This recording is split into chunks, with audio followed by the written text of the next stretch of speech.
ఇదంతా మనం ఎందుకు మాట్లాడుకోవాల్సి వస్తుందంటే, అలా మనం కూడా దేవుని వాక్యాన్ని గ్రహించలేకపోతే శిష్యులు ఎలాగైతే ఆయన వదిలేసి వెళ్ళిపోయారో వారికి చెప్పినప్పటికీ కూడా ఇలా ఆయన శ్రమ పడతారని, హింసించబడతారని, దూషించబడతారని, సిలువ వేయబడతారని, మరణిస్తారని, తిరిగి లేస్తారని ఈ విషయాలన్నీ కూడా వాళ్ళకి తెలియనివేం కావు.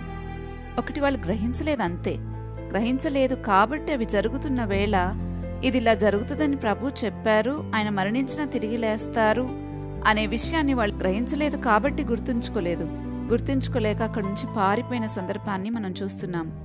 మనం ప్రతి సువార్తలోనూ ఈ విషయాన్ని మనం చూస్తాం. ఆయన సిలువ దగ్గర యోహాను అనే శిష్యుడు తప్ప మరెవ్వరూ లేరు. అయితే దీని రోజు మనం ఎందుకు జ్ఞాపకం చేసుకుంటున్నామంటే, మనం కూడా ఒకవేళ దేవుడు చెప్పే మాటలు, మన ప్రభువు మనతో మాట్లాడే మాటలు మనం గ్రహించలేకపోతే మనము ఏ సందర్భంలో ఎలా బ్రతకాలో మనకు తెలీదు. మనం కూడా అలాగే దేవుని దగ్గర నుంచి దూరం అయిపోతాం.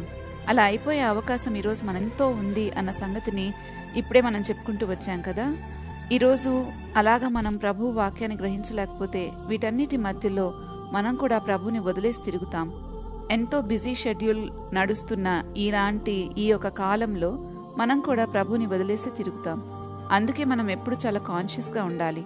ప్రభు చెప్పిన వాటిని గ్రహిస్తూ ఉండాలి. ఆయన చెప్పిన మాటలు గ్రహించినప్పుడు మాత్రమే మనకు అర్థమవుతుంది, ఇది ప్రభు చెప్పారు కదా, సో ఇది ఇలా జరుగుతుంది కాబట్టి నేను ఈ విషయంలో కొంచెం తెలివిగా ప్రవర్తించాలి అనే ఆలోచన మనకు కలుగుతుంది.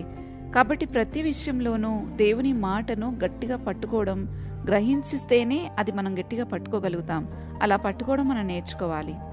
ఈ మెసేజ్ని మీరు పూర్తిగా వినాలి అని అనుకుంటే కింద ఒక లింక్ ఇచ్చాము. ఆ లింక్ని క్లిక్ చేస్తే అది మిమ్మల్ని బైబిల్ స్టడీలోకి తీసుకుని వెళ్తుంది.